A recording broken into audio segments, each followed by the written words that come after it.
CPAR, or in short, or longer, contemporary Philippine arts from the region. So right now, I'm going to be discussing about the concept of integrated arts production, which will be, as you can see here, is by Barcelona and Fulgencio.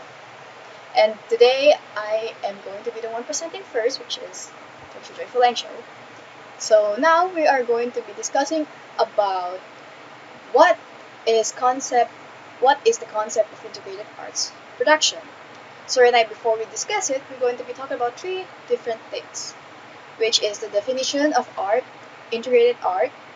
Second one is the integrated art production in the Philippines, and the third one is the history of integrated arts production in the Philippines.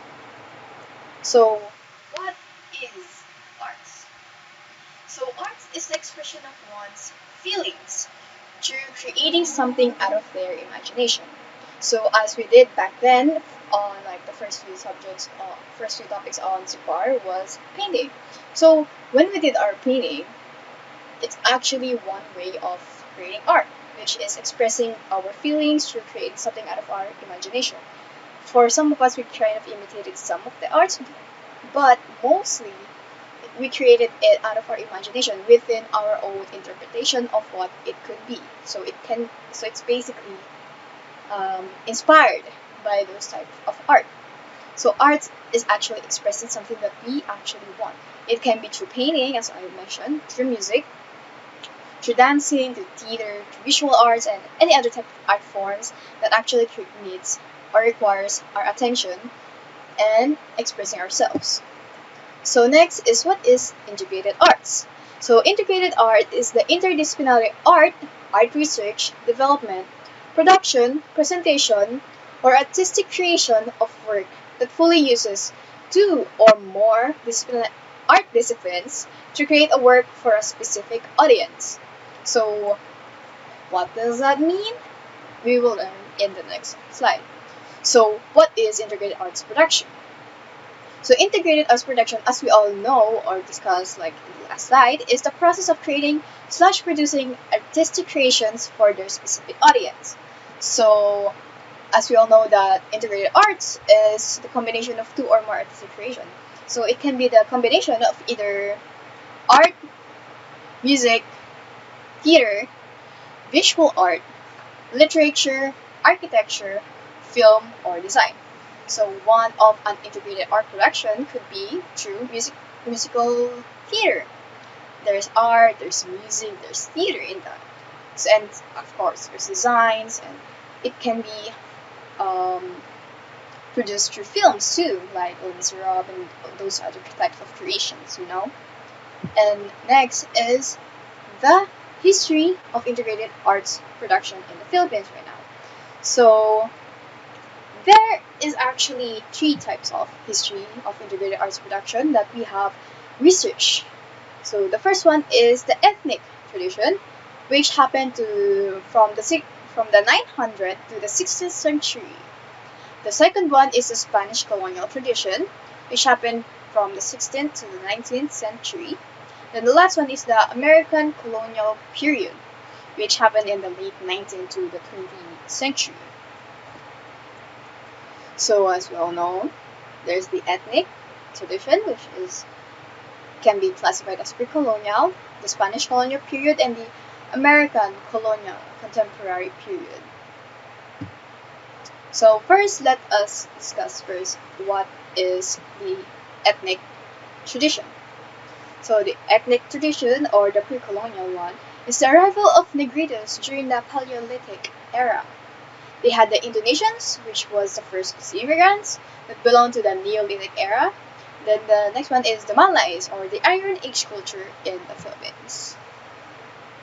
So these are some of the examples here on the screen right now are some of the examples of the things that they have did, from architectures to earrings to pottery to tattoos and cave paintings. So now let's talk about the first thing here, which is tattoo and cave paintings. So as we all know, this famous lady that actually was one of the oldest tattoo artists in this era. So one of this is the pintados, or the painted ones. So they uses a sharp metal instruments previously heated by fire.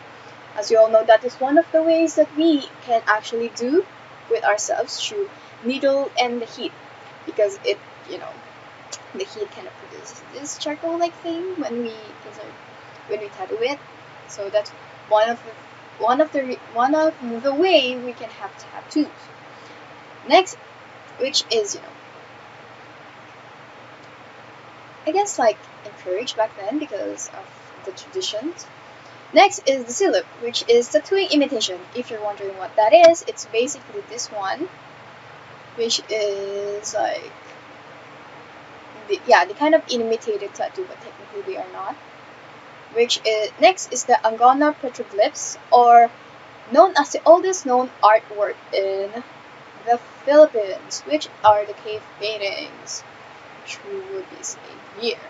Over 127 humans and animal figures on a rock wall around 3000 BC here in the Philippines, actually, which is the Angona petroglyphs, which is like the cave paintings that we will be seeing right over here and here. Next one is the sculptures. As you all know, back then we actually do sculpting through wood and other stuff, and ornaments. Since yeah. So the first one is bulul, which is carved Anita figures of Ifugao. If you don't know what that is, this is basically bulul, which is carved Anita figures. It represents the ancestral spirits and gunnery gods. Next is the sarimanong. The sarimanong is the fowl with wings, feathered tails, and head decorated with ornaments. From the word itself, it kind of represents manok or chicken, which you will be seeing here, sarimanong. It's decorative flags during weddings and other festive occasions. So they kind of use this for weddings and other festive occasions, like some festivals here and there, but they mostly use it on weddings for like big occasions. Which, you know, wedding is a big occasion. Next is the hagabi, or the wooden chairs of Ifugaos. So what is the wooden chairs of Ifugaos? As we all know, this last picture here, that is the hagabi, or those things that we see in museums. If ever we did, if ever you did go through one, there would be like those things that you would actually see, that you will actually see there. So only the rich have these chairs for rituals, and mostly for rituals, like only the rich. Because back then wood was kind of pretty expensive, and actually having something highly decorated like this actually represents your hierarchy and era back then. So next sculptures are the Manunggul jar, which is this one. And as you can see, on the lid are two both men riding a bangka to the Great Divide. So basically, afterlife or purgatory. So when you see this is basically a burial rites for people in Palawan from 890 to 710 BC. Okay, yeah. So there are like there are people here that, as you can see, they are riding the boats, and kind of like these are where you put the ashes of those people who are dead. The next is wood carving. Wood carving, or ukol etched on coral, which is this one. So what is wood carving, or ukol etched on corals? This shape indicates sex of the deceased, men hexagonal and women flat comb. So this actually is kind of like the thing that they put on tombstone, I guess. Like, is this determine like what type of sex that person is? So as for this time, it's hexagonal, which represents the man, and as for woman is a flat comb. Sadly enough, there wasn't any pictures that I saw on the internet, so this is the only one that I have right now. Next is the jewelry. So what type of jewelry do they actually have? These jewelries usually belong to the upper class and the royalties. One of is the boaya, or the Bontoc warrior head hunting necklace. This is made out of shells, bortas, rattan, fiber, and bone. As you can see here, this is one of those that are created by it. As you see, there's like the tusk and the shells. And yeah, next one is the Filipino buwisag earring, which is this. It is an ifago bead and shell earring. As you can see, the bottom shell represents either butterflies or certain male generative anatomy. As you can see, this kind of represents the male genitalia.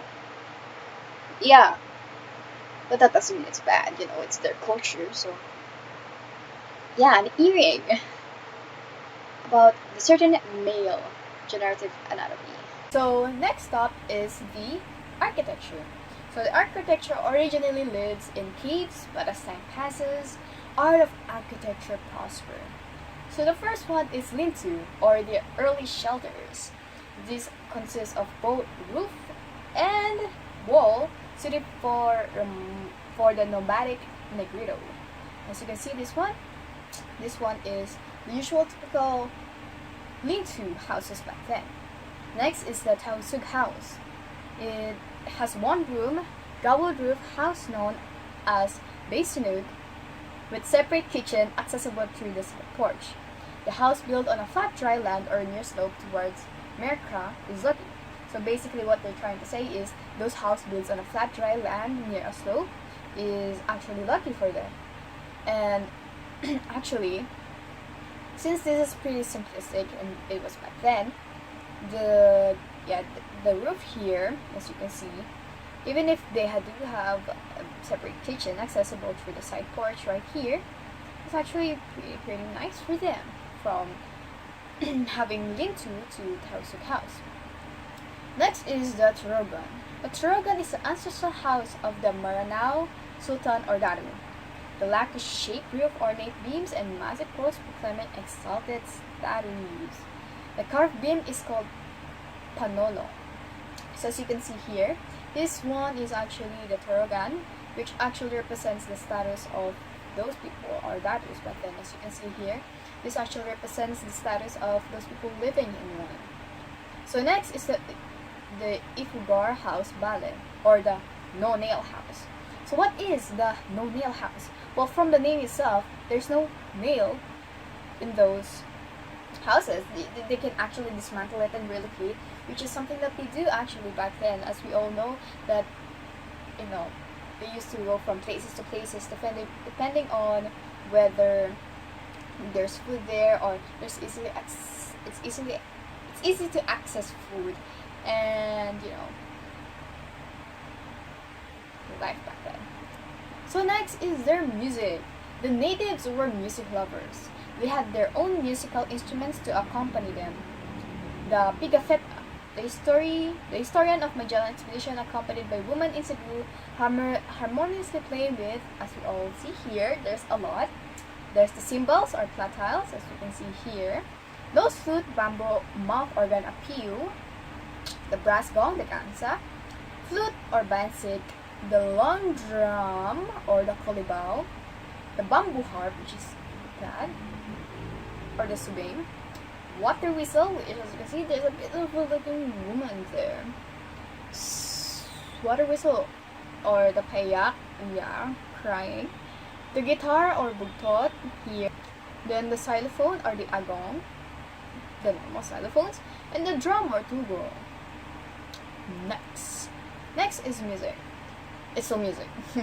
So one is the bamboo zither, one of the things that they actually use. Usually accompanies ethnic dance and songs. This one. Next is sagadan, or the cordillera percussion made of copper and iron. This one. It's actually really nice. They kind of wear that stuff, and like the kind of gong there. Then next is gongs and drums. Gongs and drums. The kulintangs or gongs are reached in size by rope. And the dadaka is the conical drum both from Maranao, which I'm not sure what is, but whatever. I didn't find any pictures of it, so that's about what I have for now. So the gongs and drums that we have right now is this. They are arranged in rows, in by size, as you can see there. So it actually arrange it by how the tone is, so which is why they are bite size. So next one we have is dance. So for them, dance was considered to be for worship, tells a story, shows scenes from everyday life, a celebration of an event, an imitated animal movement.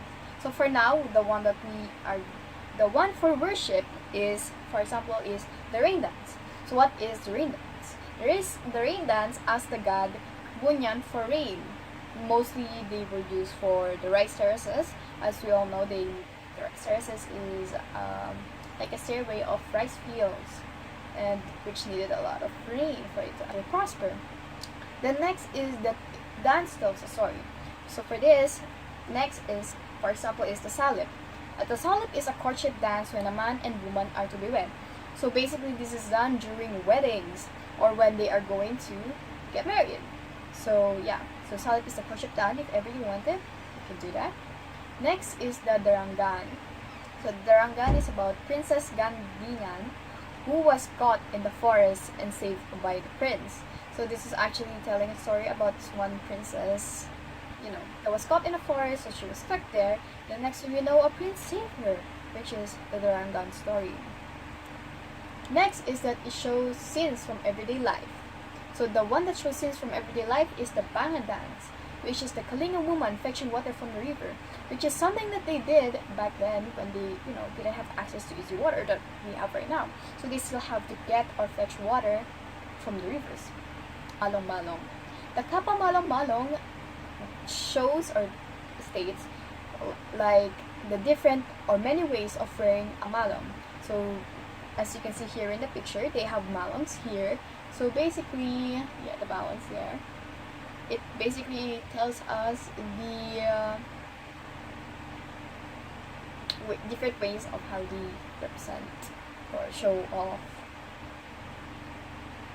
how to wear malongs. The next is the celebration of an event. So there are three things here, and one is the idaw.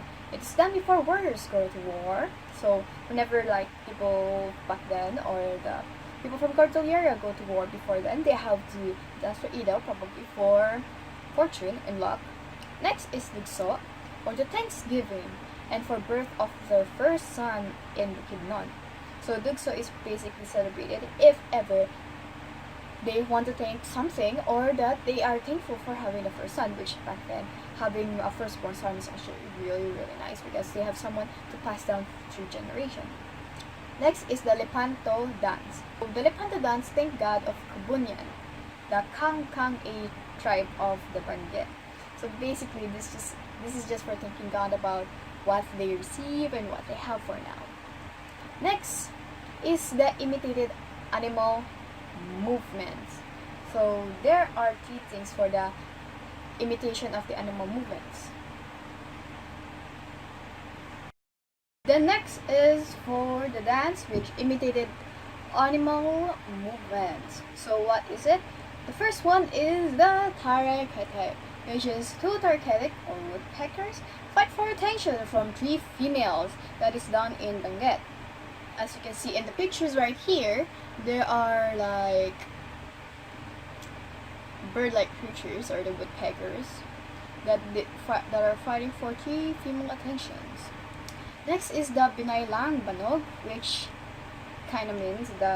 means that the mother hen protects chicks from hungry hawks, which actually is done in Misamis Oriental. As you can see, this is a mother and these are their two chicks. Or, her daughter. Chicks, yeah. That's her kid. Next is the Kadal Kaho, which means is the true dance of the Tiboli, which is a tale of sister birds that wander too far for food. So basically, it's kind of a tragic story about those sister birds that wander too far just to get for food.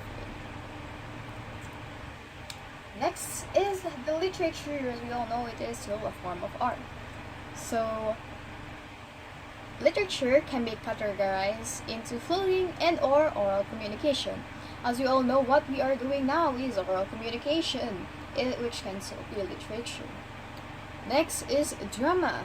Dramas was held in churches or places of worship. Because back then, most of the times, they're just they used to worship other stuff. And yeah. Next is literature. Mostly dealt with the topics of love, war, legends, memory of the deceased, and war heroes. As you all know, there are some here and there. So the dramas develop in different forms, such as the pagbati, karagatan, tagayan, pananapatan, sabalan, and tibaw, which was one of those topics that we did discuss earlier about literature in Cernuki. And one of the forms of literature is the alibata. The alibata, or as we all know, is baybayin. It is the Filipino ancient script used by the Tagalog people, which is us, by the way. So our old writings or scriptures was called baybayin or the alibata, as you all can see. So the Tagalogs or we actually have some of these following literatures. Bugtong, which as you all know is riddles. Next is Learnin and Indulalinan or the street songs. Next is Sabi or Maxim. Talindao or the boat songs. Biyuna, Song of Revelry. Kumintang, romantic war songs. Dalit and Umbay or Dirge. Tagumpay, Balikungkong, Dupayanin, and Hilira, which are actually some of the war songs. Uyayi and Hele, which are lullabies. Ihiman or the bridal songs back then. And Tagulaylay or mournful songs. So yeah, these are the literatures that we had back then. Now, I am done for my part.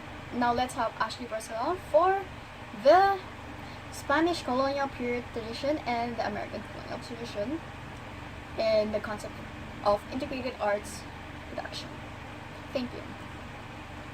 Now, let us talk about the Spanish colonial period tradition. First, the concept of patronage emerged. Artisans during this time was commissioned and paid to carve, engrave, and paint. Second, friars enforced strict supervision over their production until 19th centuries. Since most of the arts were produced during the first 2 centuries, most of the arts that were produced are made for church, which is why the friars enforced strong supervision over their production. Until 19th centuries and the opening of Suez Canal in 1869 and the development of agriculture export. The rise of Ilustrado. Economic wealth was called Ilustrados, which means enlightened and educated. Cut. Painting. Spanish friars introduced Western painting in the Philippines to the artisans who learned to copy two-dimensional form from the religious icons. The first 2 centuries were limited to religious icons like portraits of saints and of the Holy Family, and other subject matters that includes the Passion of the Christ, Via Crucis, the crucifixion, and portrayal of heaven, purgatory, and hell. One of the earliest recorded painter in the Philippine arts history was Joseph Feliciano Dance. Exclusive for religious purposes, painting was also exclusively used for propaganda. Example of that is Esteban Villanueva of Vegan Ilocos Sur. He depicted the Ilocos revolt against the Basing monopoly in 1821. Another example of that is Polarium by Juan Luna, which represents the Spaniards' oppression to natives. The style of the architecture during that time is native hut that has wide windows and the ground floor was only for storage and garage. The best example for that is Rizal's family house in Calamba, Laguna. Cut. One is sculpture. Of all the new art forms that were introduced by the Spaniards, the natives took sculpture instantly.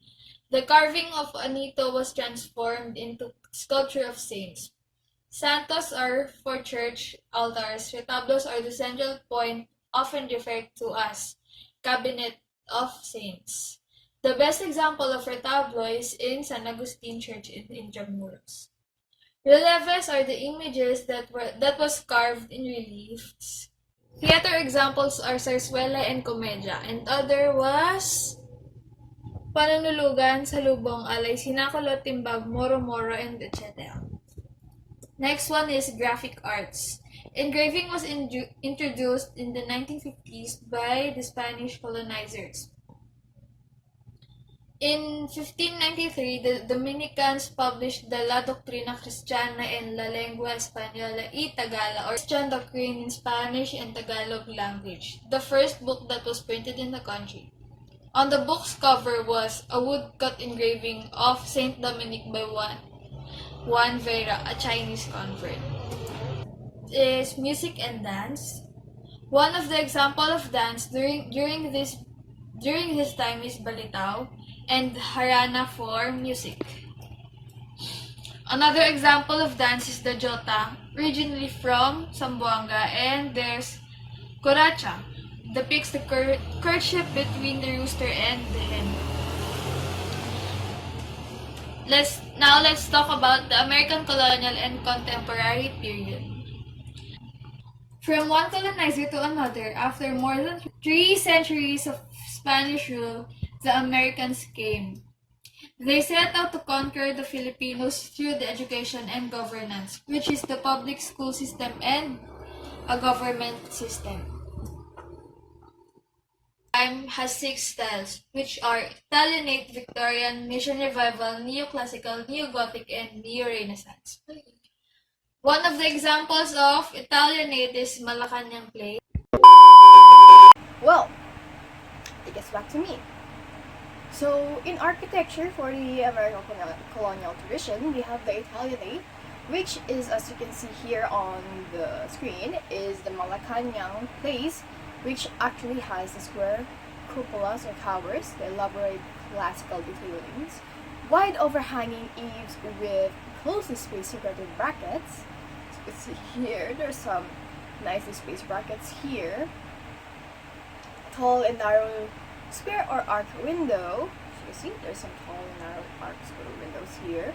Some L-shaped plants, arcaded porches with balustrades, and low pitch or flat roof. So you see, there's a bit of a flat roof over here.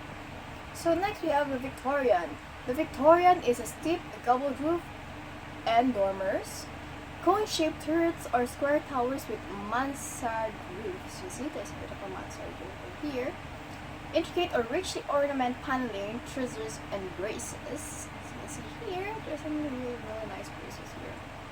Some paneled exteriors walling with either horizontal, vertical, or diagonal designs. As for this case, there are some vertical designs. And wide overhanging eaves with exposed rafter and, as you can see here, as on the Eastern stick style of the American culture in the Philippines, this is one of the examples for a Victorian type of architecture here in the Philippines. Next is the Mission Revival. So the Mission Revival is the use of a low-pitched roof, as you can see here, the stucco-finished exterior walls, wide eaves with closely spaced exposed rafter end, frontispiece with exposed gable wall, imposing square towers with pyramidal roof. As you can see here, as one of the examples here is the PNU, which is the Philippine Normal University here in the Philippines, the campus. So you can see it actually has the type of design that the Mission Revival actually described. So you can see here, there's the mission dormer, some bracket cornice, some colorful windows, and some balcony. Next is the Neoclassical. So as for the Neoclassical, it's the grandiose symmetrical composition and facade, so colonnaded portico with grand stairs and imposing columns, some balustrated balconies, pronounced cornices and entablatures, and triangle pavement. As you can see here, the Manila Post Office. This is one of the examples for the neoclassical architecture here in the Philippines. As you can see, it does have some classical features in it, and it looks a bit good style, and some symmetrical compositions you can see there. And yeah, it's really nice. Next is the Neo-Gothic architecture. The Neo-Gothic has the lofty facade, some pointed arches, soaring spires, rib vaulting, flying buttress, rich ornamented and tracey. So as you can see, one of the examples for neo-Gothic is the Iglesia Ni Cristo local churches, or the INCs of examples.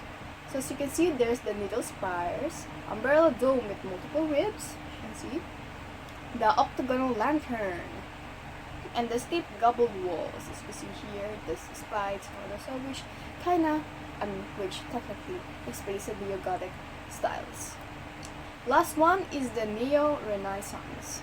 So the Neo-Renaissance have two-tiered tiled roof with low pitch or inclination, each with supporting decorative brackets, employments of details such as columns, pilasters, pediments, coins, and arches, and they are often symmetrically balanced.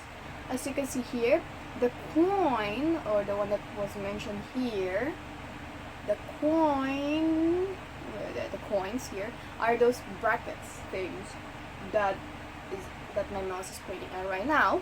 So those are the coins that are mentioned. As you can see here, there are coins right over here, some coins here, which are actually some of the things that are actually usually used in the older times architectures.